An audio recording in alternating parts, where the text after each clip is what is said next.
Boa tarde. O Primeiro Escalão tem hoje o privilégio de receber em seus estúdios, na OTV, aqui em São Paulo, o maestro, arranjador, compositor, escritor, diretor de televisão, maestro Júlio Medalha. Maestro, prazer em recebê-lo, um privilégio contar com a sua presença no nosso programa. Para auxiliar nessa entrevista, eu convidei a jornalista Tânia Miller, do blog Tânia Miller. Maestro, queria começar o programa aproveitando o gancho da Copa do Mundo, estabelecer um cotejo entre a formação de jogadores brasileiros, que começam muito cedo, ganham notoriedade, vão jogar na Europa, e com os músicos brasileiros. O Brasil é um grande viveiro, um grande criador de músicos, de grandes talentos, instrumentistas e maestros. Por que o futebol tem essa notoriedade com os seus atletas, os jogadores brasileiros, e o músico brasileiro não tem tanta visibilidade, não tem tanta notoriedade como o atleta de futebol? Bom, eu diria duas coisas aí para responder a você. Em primeiro lugar, eu acho que o futebol no Brasil está um desastre, não ganha a Copa do Mundo mais, porque o futebol, como a música, é uma cultura popular espontânea. Sempre foi uma coisa uma coisa que estava no talento natural do brasileiro, né? Sim. Aqueles clubes de várzea que jogavam, que formavam, saíam gênios de lá, né? De repente começaram a organizar demais a coisa, começaram a virar atletas. Agora são atletas, não são mais nem artistas nem jogadores, são atletas, né? Então, nessa vontade de estruturar, de querer organizar o futebol brasileiro e fazer dele uma ciência, aqui vai o volante, ali, eles vão com os computadores, quer dizer, acabou aquela espontaneidade que fazia a força do futebol brasileiro. A mesma coisa é a música no Brasil. No Brasil, a música popular era uma coisa maravilhosa, fazia parte da cultura brasileira como uma das suas formas de expressão mais brilhantes. Hoje em dia, você liga o rádio e a televisão, você sai correndo, enojado do que se ouve no rádio e na televisão do Brasil, porque tentaram industrializar a música popular brasileira e fazer dela uma coisa que dá muito lucro, né? Esqueceram de cuidar do talento, esqueceram de se relacionar bem com o talento e fazer desenvolver o talento. Então acabou, de um lado, a música brasileira nos rádios e televisão de boa qualidade, e o futebol, esse desastre que a gente vê. Antigamente, quando a seleção brasileira jogava, a gente ia ver por quanto o Brasil ia ganhar, não é? Nem assistir. De quanto vai ganhar hoje. E hoje, para fazer um golzinho, nessa Copa deu um esforço desgraçado, etc. Agora, a música brasileira, ainda do que resta, a música brasileira é muito ouvida no exterior, né? Villa-Lobos, por exemplo, é o compositor mais executado do Brasil no exterior, incluindo os de música popular. Ainda hoje? Ainda hoje? Quanto tempo Villa-Lobos? Sim. Porque as sinfônicas tocam, os violonistas tocam, os pianistas tocam, né? E agora, a música erudita, de um modo geral, ouve-se pouco, né? Eu fiz muita música no exterior, vou fazer agora também Carlos Gomes em Budapeste, vou fazer em Atenas também, fazer a ópera O Guarani dele. Fiz na Bulgária, fiz em vários outros países, né? Divulgando. Villa-Lobos se ouve muito. Agora, na música popular se ouve muito Jobim, se ouve ainda os chorinhos brasileiros e algumas coisas assim de Jorge Ben, né? Se ouve bastante música. E tem países que têm predileção. Pelo Japão, por exemplo, ouve-se mais música brasileira lá do que aqui, né? Eu só acho importante a ida de artistas brasileiros.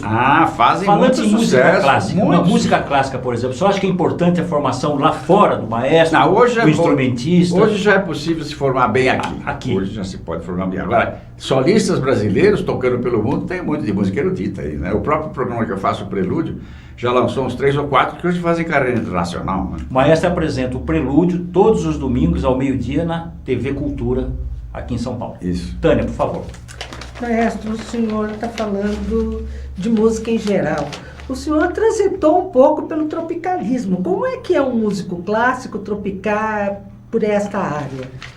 Bom, aconteceu por acidente isso aí, né? Quer dizer, eu sempre me interessei muito pela música popular brasileira, pela sua importância cultural, né? Sim. A música brasileira popular, ela tem uma qualidade internacional que raros países no mundo têm uma música dessa qualidade. Então eu sempre acompanhei demais os nossos grandes poetas da música, né? Mas houve uma época em que a música brasileira começou a adquirir uma certa sofisticação, e aí o Caetano Veloso foi assistir uma peça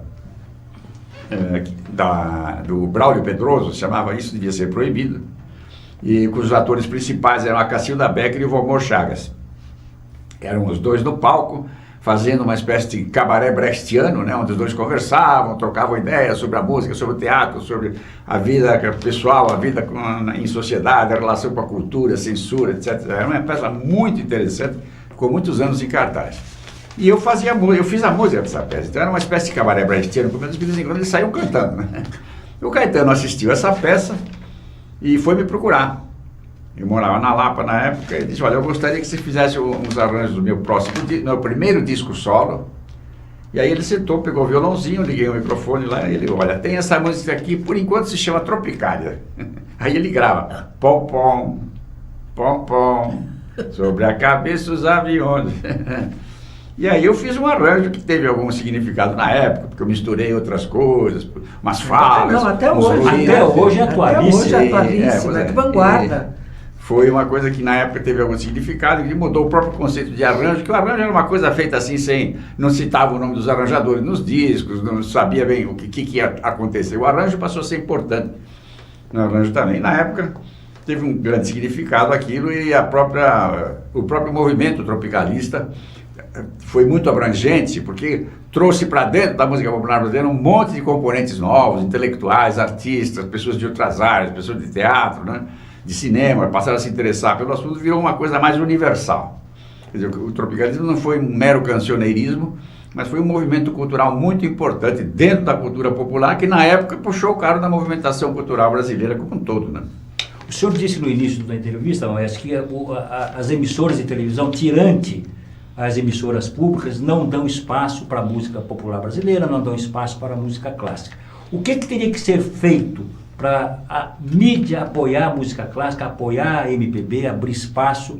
E por que isso acontece? Os diretores de programação das emissoras não têm um olho clínico para detectar? Olha, isso é uma coisa, importante? Isso é uma coisa muito complicada da gente analisar e propor soluções, porque já houve um tempo no Brasil em que o que havia de melhor na música estava nos veículos de comunicação mais potentes, com maior audiência, né? Os famosos festivais da TV Record, por exemplo, dos anos 60, né? O senhor fez com o Solano Ribeiro? Fiz parte daquilo tudo. Quanto mais subia a audiência, quanto mais subia a qualidade da música, mais subia a audiência, né? Tem o famoso Festival de 67, né? Que até foi feito um filme, que tinha Domingo no Parque, Alegria, Alegria, Eu e a Brisa, Ponteio, Roda Viva, músicas que em nenhum lugar do mundo tem coisa dessa qualidade. Esse programa deu na finalização 94 ponto alguma coisa de audiência. O Paulinho Machado de Carvalho, que era o dono da Record, pegou o boletim do Ibope, mandou por um quadro e pendurou assim, no escritório dele lá, porque foi a maior audiência da televisão no mundo inteiro. Isso foi para o Guinness Book, né? Quer dizer que o público tem sensibilidade para identificar o que é de melhor. Acontece que com esse poder da música popular, foi se criando em torno dela um esquema mercadológico muito forte, muito violento. A chamada indústria cultural. A chamada indústria cultural. Acabou, primeiro era a indústria cultural, agora passou a... Primeiro era a música que era industrializada a música era industrializada pelo marketing. A coisa virou ao contrário, agora o marketing é o mais importante, né? Então os diretores de televisões e de rádio e de gravadoras e tudo simplesmente não souberam explorar o potencial do talento e sim procuraram inventar rapidinho coisas que pudessem vender logo. Quer dizer, foi caindo a qualidade da música, foram simplificando o repertório musical para vender depressa, inclusive para o cara jogar fora logo e comprar outro. Porque o marketing é assim, é que nem com o celular.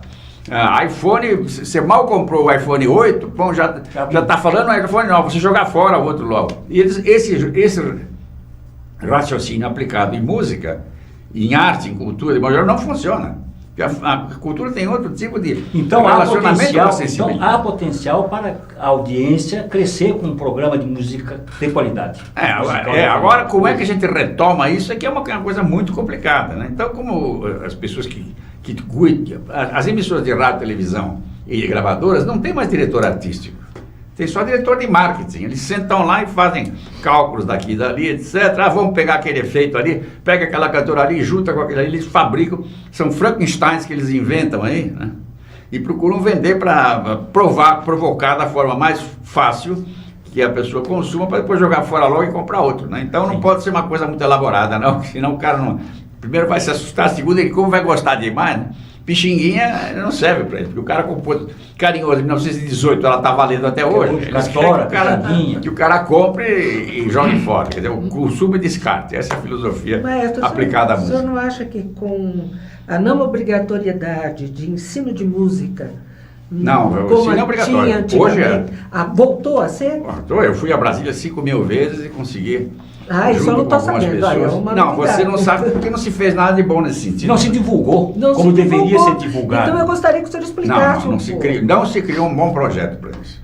Eu fui centenas de vezes a Brasília, uma vez até fui espancado quase, expulso do Congresso, porque tinha lá um lobby de representantes de escolas que não queriam a volta do ensino musical nas escolas, né? Porque eles acham que tem uma matéria a mais e tem que comprar piano, tem que comprar instrumento, etc.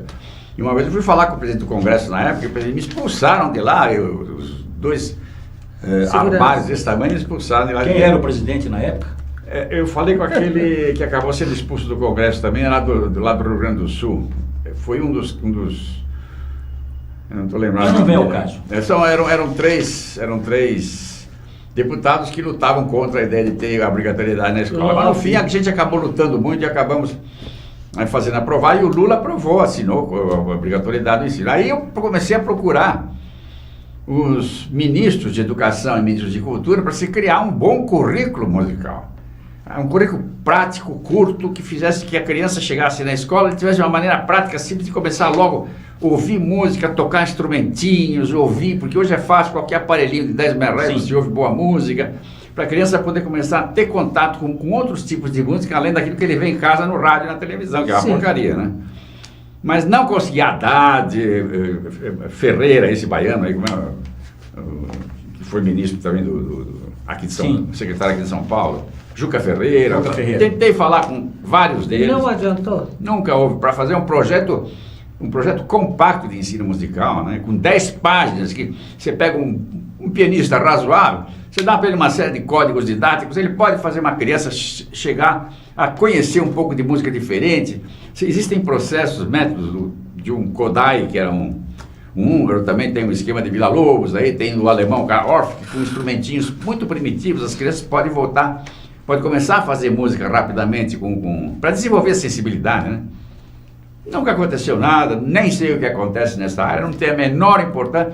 O que se faz de música em escolas particulares ainda é muito importante. Tem muitas escolas que fazem ensino musical de qualidade, apesar de ser uma matéria não tão importante para eles, mas eles têm por uma questão de manter as crianças na escola, para ter espírito coletivo, etc. Mas um bom currículo de ensino musical nas escolas não existe como existiu no passado. Ora, o Prelúdio não deixa de ser um festival, né, maestro? O Prelúdio é um festival. Pela característica dele, pelo formato e pelo conteúdo. É um programa de auditório, de calouros, né, no fundo. Mas grandes calouros, todos qualificados. A ideia era porque quando eu era criança, eu sempre frequentei os estúdios da antiga Rádio Cultura, que era na Avenida São João, ali perto da Duque de Caxias, e lá tinha muitos programas de auditório, e tinha esses programas de auditório que nem Clube do Guri no Rio de Janeiro, Pereira Rodini, eram famosos programas de auditório, como os próprios festivais eram programas de auditório, né? E eu vi aquela coisa acontecer na área da música popular, e um dia eu falei, um dia eu quero fazer uma coisa assim de música clássica, né? E tive a sorte na TV Cultura encontrar pessoas de sensibilidade lá que apoiaram esse projeto.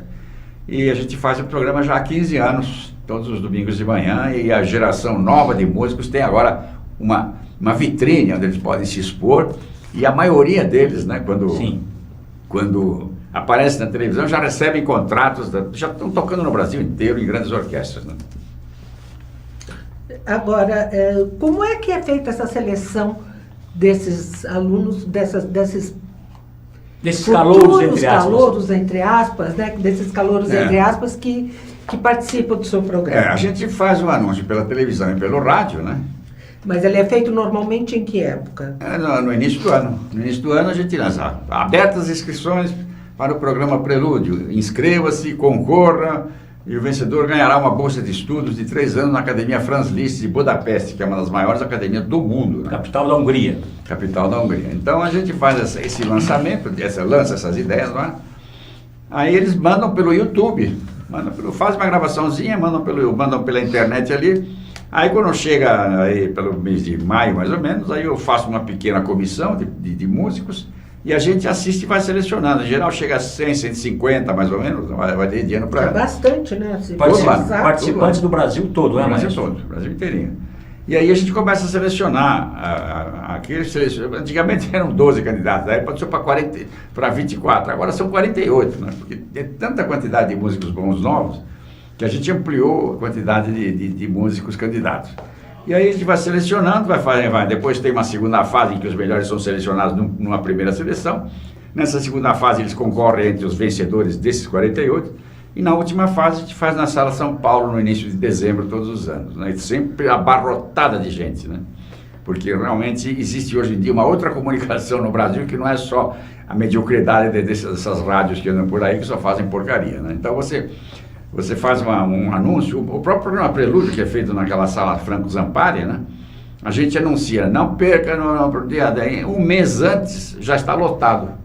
Nunca tocamos uma cadeira vazia. Né? Maravilha. Há público no Brasil, né, maestro? Público, sim, claro. Quantas orquestras sinfônicas, quantas orquestras que tocam música clássica existem no Brasil hoje? Não, hoje em dia já está se criando muitas orquestras. Infelizmente a qualidade delas, a maioria, não é tão boa assim. Né?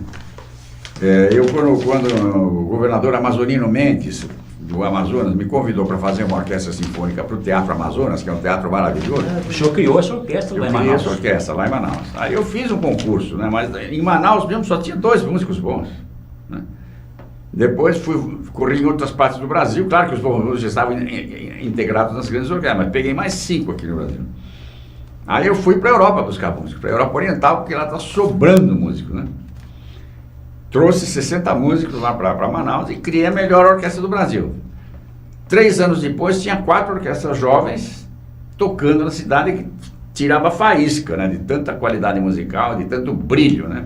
Porque com bons professores, com boa escola, você cria um bom profissional em pouco tempo. O problema não seria educacional, mas claro educação. O problema do Brasil é educacional até na política. Não, mas nesse caso, o povo brasileiro que vota nessas porcarias que nós temos lá em Brasília, esses bandidos que estão lá conduzindo a nação, se o Brasil tivesse um pouco de educação, eles não iam trazer aqueles estrupícios que a gente tem lá, que só estão lá para se autopromover, se autofinanciar e fazer sua carreira individual e não prestar serviço à nação. Outubro está chegando. Não adianta, então, não adianta. Está nas mãos do eleitor, os caciques para decidir, para mudar. Não adianta, o povo brasileiro não... Qual vai ser o índice? Qual será o índice de renovação no Congresso Nacional? Pode renovar 90%. Os 10%, aqueles de sempre, José Sarney, Romero Jucá, Collor de Mello, Jader Barbalho, esses vão ficar sempre lá, que eles têm os currais eleitorais deles lá, né? Mesmo que se renove 90%? Renova, estão sempre esses caciques lá. Mas a maioria vai ser gente nova. Vai ser a mesma coisa, mas não adianta, esses caciques aqui mandam no Congresso. Os presidentes da República que enfrentaram o Congresso, Jânio Quadros, Dilma Rousseff e Collor de Mello, não acabaram o governo. Quem manda são esses caras. E esses vão continuar lá. Na nossa geração não há chance de que haja uma melhora na política brasileira, né? O grande problema foi o Lula. Ele tinha maioria no Congresso, tinha 85% de popularidade, podia chegar e dizer, vamos pôr em ordem esse país agora, né? Não, ficava pulando de palanque em palanque, né? Fazendo demagogia lá para ser eterno, que nem o Chaves é eterno, era eterno, o Chaves ou o Maduro é eterno na Venezuela. Ele perdeu a maior chance. A maior decepção política do Brasil foi o PT. Começou com ideias maravilhosas e está todo mundo na cadeia hoje. Né? O senhor aceitaria o Ministério da Cultura se fosse convidado? Claro que sim, lógico. Gostaria de fazer muita coisa, porque a partir de um ministério, com muita luta, você pode fazer, porque a máquina pública é tão emperrada. Eu já fui diretor de... O senhor dirigiu o Teatro Municipal do Rio, dirigiu o Teatro Municipal de São Paulo, Brasília, Manaus, já dirigi muito. O senhor tem um histórico extraordinário. Mas você tem pouca chance de mudar a máquina pública, porque como ela é toda burocratizada. Ela é engessada. Então é muito demais. É possível fazer muita coisa. Aqui, por exemplo, o Mário Covas, né, o trabalho que ele fez aqui, quando o governador, que era muito sério, a área cultural, com o Marcos Mendonça na Secretaria de Cultura, foi feita muita coisa boa em São Paulo. Né? Aliás, Marcos Mendonça foi o responsável pela criação da Sala São Paulo. Sala São Paulo, o OSESP, a própria Pinacoteca, ele reformou, tem muita coisa boa, porque ele é um homem bem intencionado com a cultura. Né? Ele deixou de ser deputado estadual para virar secretário de Estado. Como é que está? Qual é o status hoje da música clássica no Brasil, maestro? Vai melhor do que a popular, 50 vezes. Porque tem muita gente estudando música de altíssimo nível aí, jovens de altíssimo nível, de grande talento, procurando bons professores, e tem muitos cursos, né? Aqui em São Paulo tem o projeto Guri, que foi feito pelo Marcos Mendonça, tem a secretaria, a Escola Municipal de Música, que também é excelente, tem a Escola Tom Jobim lá, hein? São várias escolas espalhadas pelo Brasil inteiro que estão levando para lá os bons professores, então está se criando uma geração de músicos brasileiros eruditos muito boa, muito boa. Campos do Jordão não tem um protagonismo nesse processo de disseminação da música clássica? Não, Campos do Jordão é uma coisa isolada, que é uma experiência. O senhor também já trabalhou em Campos do Jordão? Eu já dirigi o festival há algum tempo, mas tá bem assim, né? Estava dirigindo, de repente liga um novo secretário e diz: olha, você não precisa mais aparecer aqui, que vamos fazer esse negócio. Quer dizer, essas coisas que acontecem na cultura brasileira. Aliás, foi até engraçado, porque uma moça da Folha me ligou no festival seguinte ao meu: maestro, a gente teve, quando o senhor era diretor do festival em Campos do Jordão, tinha 7.500 recall de imprensa. O desse ano aqui só teve 20 recall de imprensa. Quem é o culpado disso? Eu falei: você, minha filha, porque me demitiram por telefone e você não falou nada sobre isso. Essa é ótima. Mas, maestro, o senhor escreveu vários livros e agora o senhor vai fazer sua autobiografia. Fala um pouquinho sobre isso. Pois é, eu tenho queridos amigos que sempre me apoiam, como vocês. E lá tem a editora Global, que é uma super editora aí, que são, no fundo, uma editora global, mas são 10 diferentes editoras, cada um se dedica a um setor, e tem um setor cultural deles. Luiz Alves, uma pessoa de altíssimo nível, né? E ele já imprimiu um livro meu, que se chama Música Impopular. É um livro que eu fiz há 20 anos atrás. Impopular. Música Impopular, que tem todos aqueles músicos do século XX que lutaram contra a maré, que deram um murro em ponta de faca e transformaram a música do século XX numa coisa diferente e nova e melhor, né? Aí entra a sua passagem pela Bahia? Não, o livro eu falo sobre os outros. Eu falo dele. Agora, o Luiz Alves me convidou agora para fazer uma autobiografia, né? Porque a gente fez tanta coisa por aí. Então eu estou escrevendo essa autobiografia. Assim, infelizmente eu quero ter tempo, mas está um pouco difícil porque tem muita coisa para fazer, mas até o fim do ano eu devo ter isso pronto. Eu até ia pôr o nome de autobiografia não autorizada, né? Mas aí o meu querido amigo Jô Soares, que é um amigo de irmão, ele lançou uma biografia e o nome dele é Autobiografia Desautorizada, né? Quer dizer, ele não sabia da minha, né? Mas com isso matou o meu nome. E o meu então vai ser Vim, Vi e Regi. E eu espero excelente título. Nome muito bom. Eu espero que no fim do ano vocês... Regi, iremos ao lançamento. Com certeza. Com certeza. Obter o seu autógrafo. Isso, maravilha. Com o maior prazer. Maior prazer. Maestro, por que não temos no Brasil um Pavarotti e uma Maria Callas? Tá cheio de Pavarotti no Brasil. Com a visibilidade. A visibilidade é outra com coisa. O nome. Por causa dessas máquinas aqui. Porque os meios de massa no Brasil não estão preocupados em divulgar boa música. Temos grandes tenores, claro, está cheio de cantor. Grandes soprantes. Todo mundo é cantor. Excepcionais. E cantor tem muitos aí, né? Eu vejo no meu programa Prelúdio. Né? Semana passada chegou uma menina do interior de São Paulo aqui, filha do Filó, aquele grande músico popular brasileiro. Chegou lá e cantou uma área de Wagner que eu caí de costa. Né? Então existem vozes boas no Brasil. Agora precisa dar educação para essa gente, porque não adianta ser um bom cantor se não tem uma boa educação vocal e um caminho para ele poder então chegar ao palco, né? Porque na realidade o Brasil não tem uma máquina operística, né? Nós temos grandes teatros. O Rio de Janeiro, que eu já dirigi, tem, por exemplo, um corpo de baile que dá banho nos corpos de bailes internacionais. Quando eu era diretor lá do teatro, eu trazia coreógrafos do Bolshoi, da Ópera de Paris. Eles mandam o que eles chamam de coreologias, que é uma espécie de partitura da encenação da dança, né? Então o pessoal lá no Rio, os meus diretores, preparavam tudo. Quando os caras chegavam e viam a coisa funcionar, não, tá tudo bem ali, né? Só ali talvez um pouquinho mais para a direita, que os caras são de uma... Tem a Ana Botafogo lá, que é essa deusa do teatro, né? da dança. Então a gente tem corpo de baile bom lá no Rio de Janeiro, mas não tem uma máquina de ópera. Nós chegamos a criar lá no Rio uma central cenográfica, porque uma ópera ela exige muitos componentes, né? Tem que ter um ateliê para se criar cenários, para se criar Guarda-roupa. figurinos, Sim. tudo. E tem que guardar, depois que uma ópera fica pronta, é apresentada, tem que guardar tudo aquilo, né? E para ficar para futuras apresentações. Mas essa central cenográfica, com o tempo, foi fechada. A última vez que eu quis fazer uma coisa lá, não, fechou. Mas fechou por quê? Não, é porque pegou fogo lá, mas não sobrou nada. Não, sobrou, mas é que os traficantes estavam usando aquilo ali para guardar droga, então a gente achou melhor fechar a coisa. Maestro, Rio de Janeiro faliu, né? Sim. Mas temos hoje uma nova safra de compositores fazendo um cotejo com compositores do passado, como Ernesto Nazaré, Camargo Guarnieri, Guerra Peixe. Hoje temos compositores que têm o mesmo nível desses grandes compositores históricos da música brasileira. Isso. Clássica. A clássica e erudita. Erudita. Né? Existe muita gente compondo música, mas as orquestras brasileiras tocam pouca música brasileira. Eles preferem tocar mais Rachmaninoff e Tchaikovsky, né? Porque para poder receber os aplausos com mais facilidade. E na música popular, como eu disse, não há mais veículo. Não há mais veículo para música inteligente, né? Você vê que tem por aí esse Jojo Todinho, esses rap, hip hop, essas coisas aí, uma verborragia insuportável, né? Não dá para comparar com os nossos cantadores nordestinos que faziam aquelas competições, né?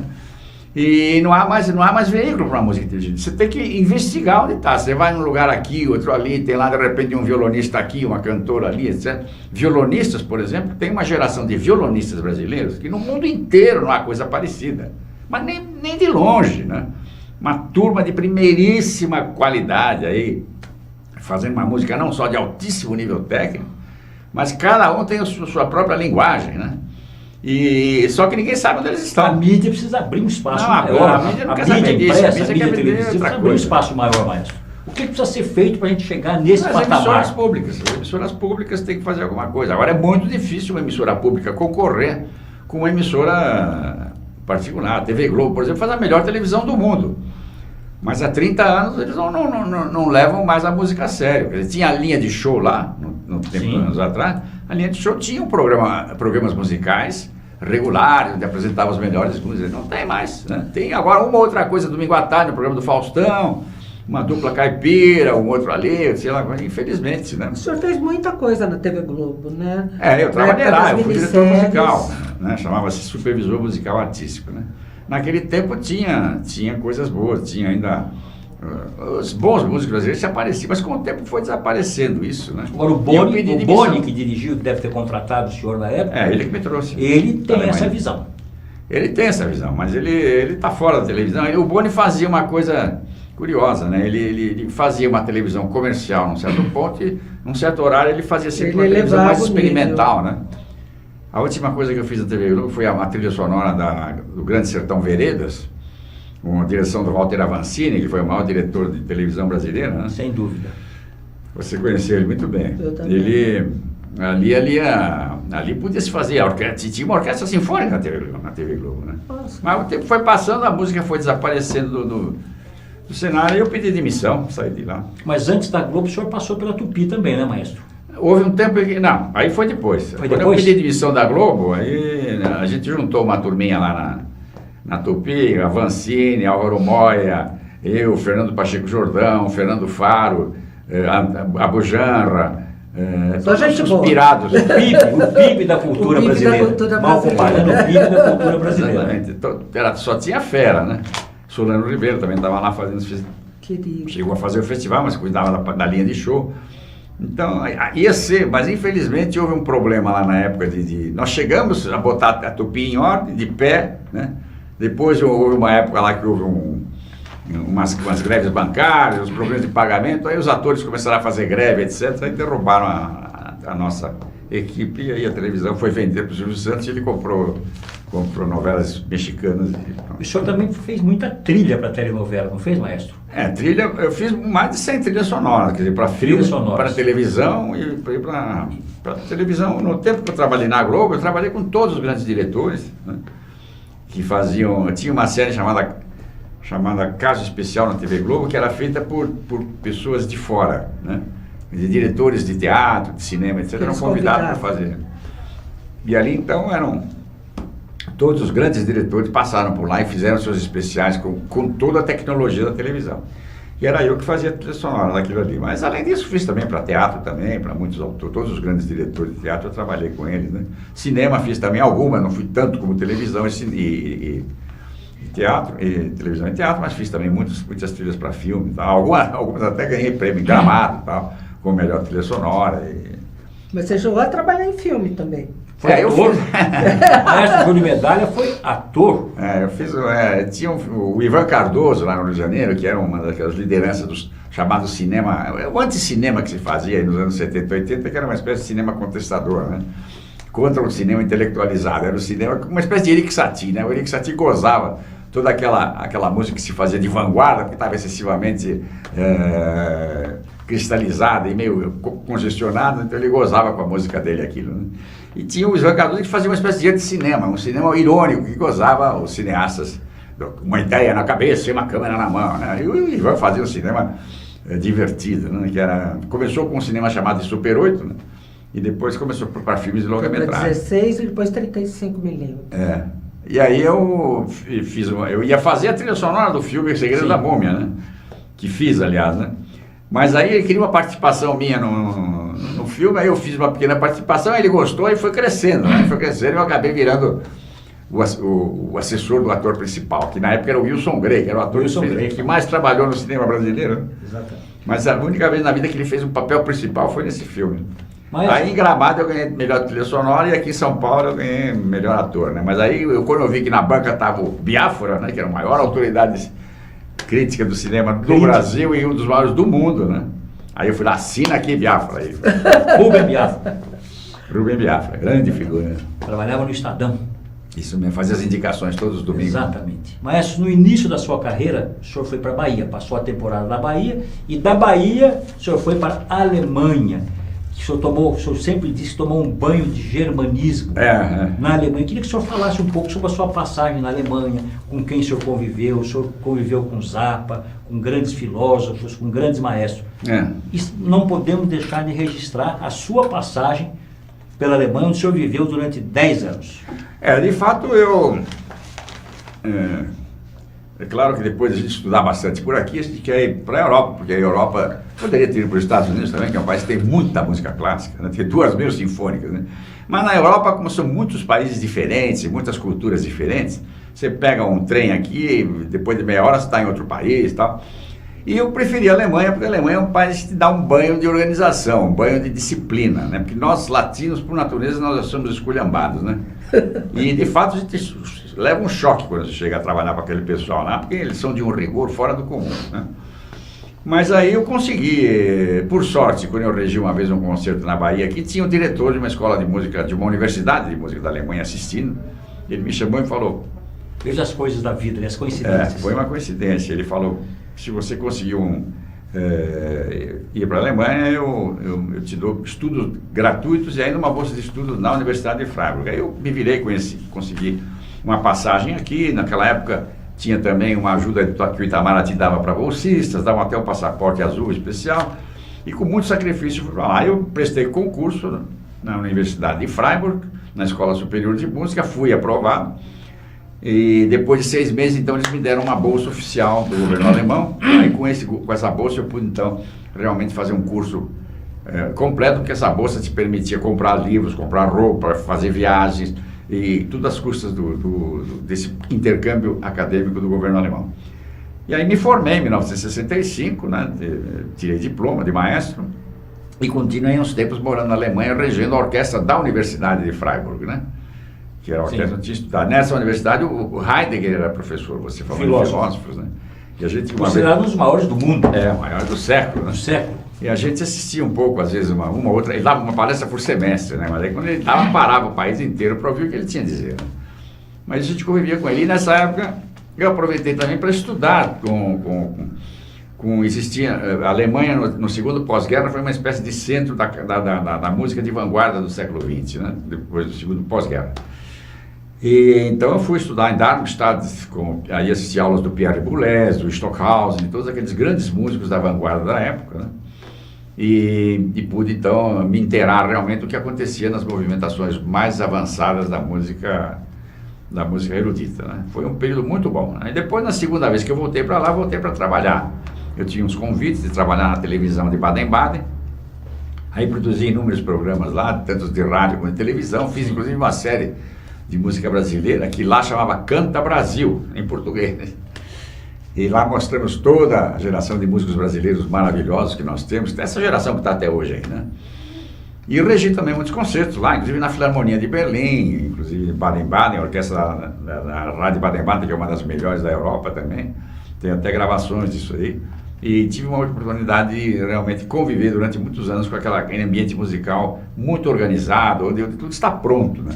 Aí você chega, se diz, não é melhor para a gente ir para o Brasil, onde as coisas estão para ser feitas, né? A gente, como tem muita inquietação, né? Aí um dia o Boni passou por lá e falou, vem trabalhar comigo na TV Globo. Me levou, pagou passagem, pagou tudo. Eu fui trabalhar na Globo. Foi um período muito bom, muito agradável, mas quando a música começou a sair da televisão, aí eu pedi demissão. Continuei com a amizade dele, de vez em quando a gente come um bom espaguete lá no Jardim de Nápoles, com os vinhos que ele toma. Um querido amigo também, né? Hoje, para uma pessoa que queira fazer um estudo de música, porque a pessoa tem um problema de ela não escutar direito, existem o coral da USP que dá alguma aula. Onde mais essa pessoa poderia procurar um estudo de música básico? Não, existem muitas escolas de música de alto nível no Brasil inteiro, hoje públicas, né? Aqui em São Paulo mesmo. De música. De música, para aprender música. Se o cara fazer que vai popular depois, o erudito, ele que se decide, mas é possível hoje, se você tem um filho, um neto ou um amigo que tem a vontade de estudar música seriamente, pode ser encaminhado na Escola Municipal de Música, ou então nas próprias universidades, na USP, na Unesp. Né? Existem boas escolas no Brasil gratuitas para pessoas estudar. A maioria desse pessoal que trabalha, que se apresenta no programa Prelúdio, né? São meninos brilhantes, que estão já na boca do profissionalismo e alguns já na boca da carreira internacional. A maioria, tem 90%, tem origem muito humilde.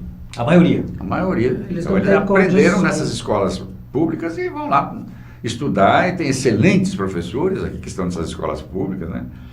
E com isso, então, eles vão, a própria OSESP tem hoje em dia uma escola paralela de música, tem a Tom Jobim, que também é uma escola pública do Estado, que também ensina. E forma maestros e regentes também, mas... Também maestros e regentes novos estão se formando por aí, que estão criando novas carreiras por aí, né?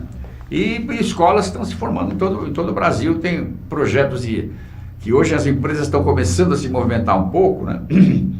E fazer esses projetos de inserção social através da música, né? Então as empresas financiam projetos de estudo musical para crianças, sobretudo os de periferia, né? Então você vê nas favelas do Rio, tem várias favelas do Rio de Janeiro, que além dos caras, tráfico de droga, né? Lá em cima tem um grande projeto musical. Na favela da Maré do Rio, por exemplo, tem um projeto musical lá, que dentro daquele tiroteio incrível ali, né? Até me convidaram para trabalhar com eles, mas infelizmente não foi possível.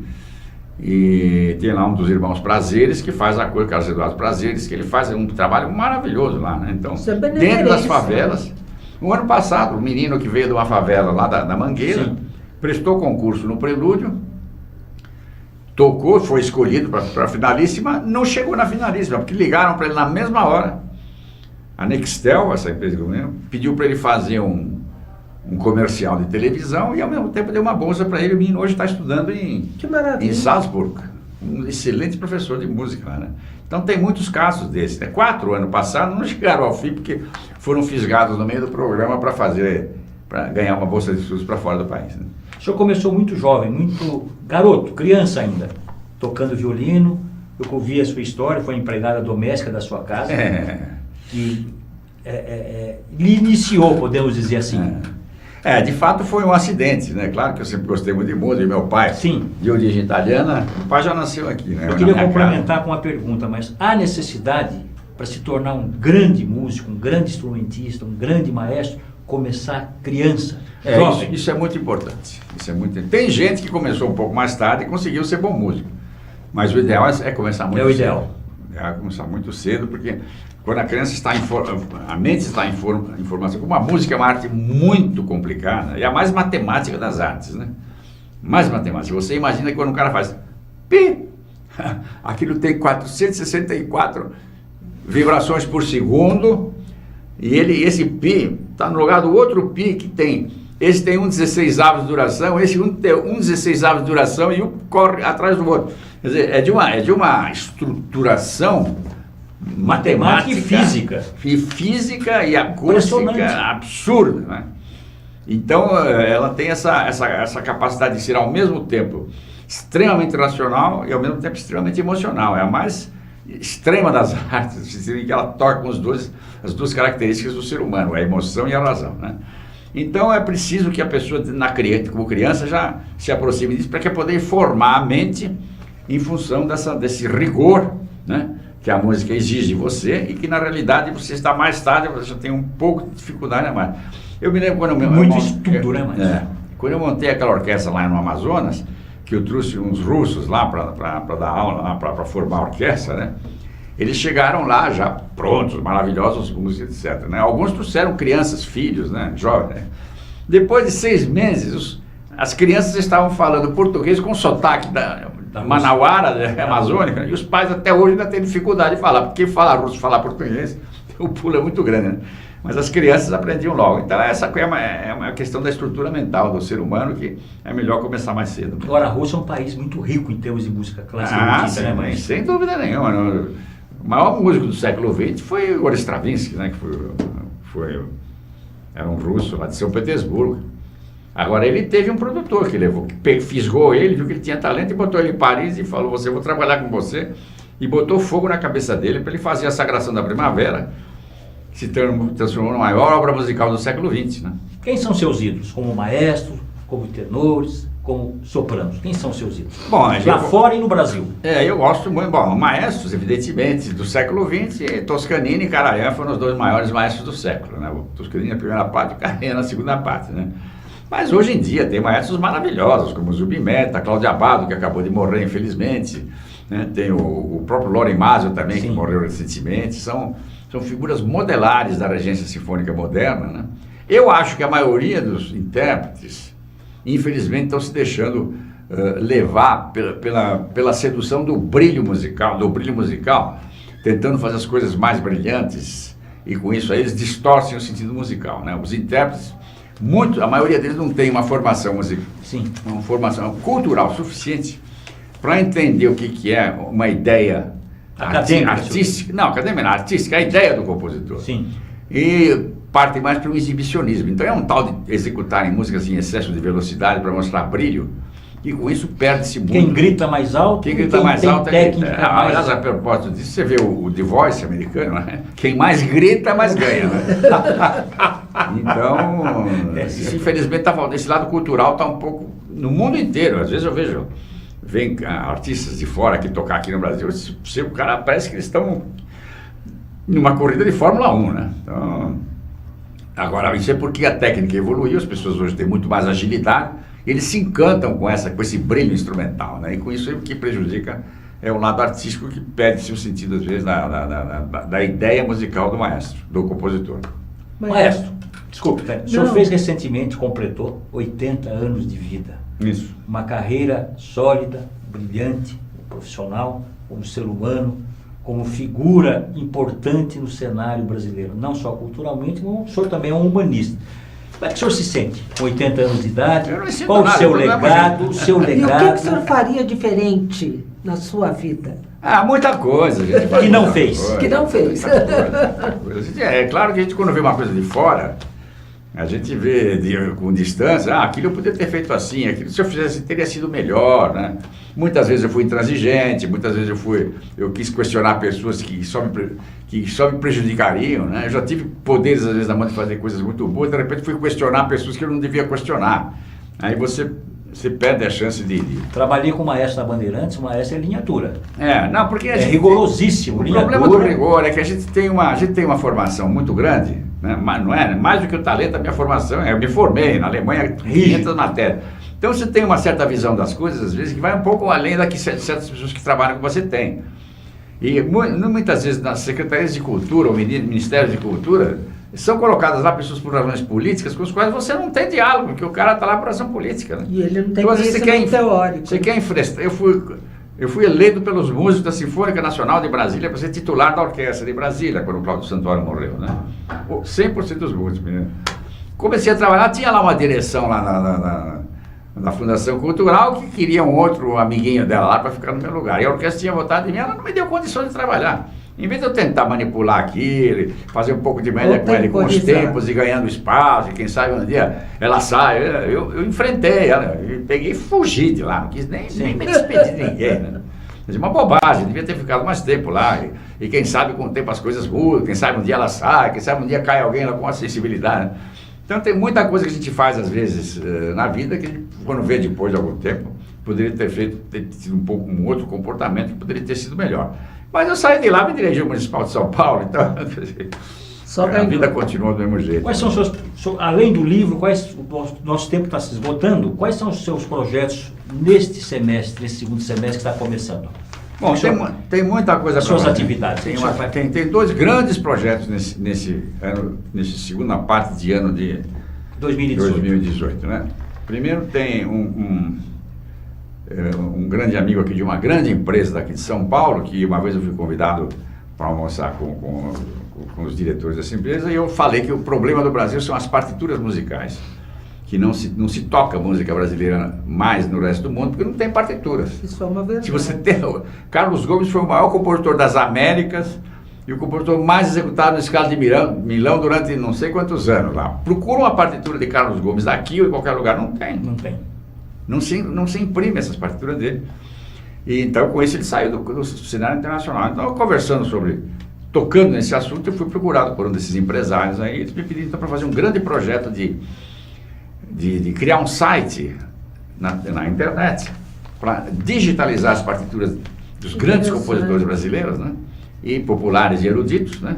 E colocar essas partituras à disposição do mundo inteiro. Então o cara está lá no Japão, ele ouve uma ópera de Carlos Gomes, ouve o Plácido Domingo cantando uma área de Carlos Gomes, ele vai lá e procura na internet, no site, vai encontrar. No site, e está lá, procure no site Brazilian Music, vai chamar assim Brazilian Music, ele vê que tem toda a partitura lá de graça para ele poder então fazer com a orquestra dele. Eu fiz o Guarani na Bulgária agora, as partituras que eles me mandaram da Itália, onde foi impressa, eram um nojo, né? Era uma vergonha mesmo, né?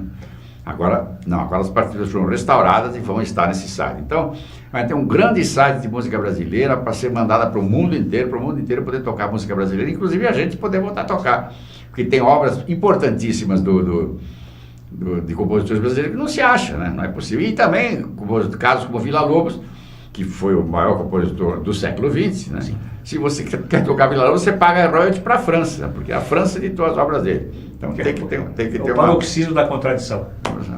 Esse é o projeto. E o outro é um projeto que eu tenho com uma grande emissora de televisão aqui, de fazer um seriado sobre a vida de Carlos Gomes, né? Carlos Gomes, todo mundo sabe quem é Carlos Gomes, porque tem a praça Carlos Sim. Gomes, Rua Carlos Gomes, né? Clube Carlos Gomes. Não, Carlos Gomes, ninguém sabe quem é o Carlos Gomes. O nome foi um dos maiores, um compositor que foi o maior compositor italiano de todos os tempos, tirou o chapéu para ele e falou: você vai seguir minha música. E seguiu. Quando o Verdi parou de compor 20 anos, quem mandou no Scala de Milão foi o Carlos Gomes. Um mulato que nasceu no interior de São Paulo, está no maior templo da ópera do mundo, tendo as óperas dele, sendo compositor com o maior número de estreias no Scala de Milão, né? E um cara que fez parte do conselho do Scala de Milão. Puccini, Mascagni, Ponchielli, ia estudar com o Carlos Gomes, né? Ele ficou rico, construiu um palácio em Como. Quer dizer, é uma figura deslumbrante, né? Tem todas as suas contradições pessoais, que era uma figura cheia de contradição pessoal, como todos nós temos, né? Mas foi um monstro de compositor, mas compositor das Américas. Chegou um ponto que se tocava mais Carlos Gomes na Europa que Wagner, imagina você. Nossa. Agora, isso aí eu vou fazer esse seriado agora, com uma coprodução internacional, e aí então a gente vai poder colocar o Carlos Gomes no pedestal que ele merece e jogar para o mundo inteiro então a sua música, que é realmente do nível dos grandes compositores do primeiro escalão. Maestro, infelizmente o nosso tempo terminou.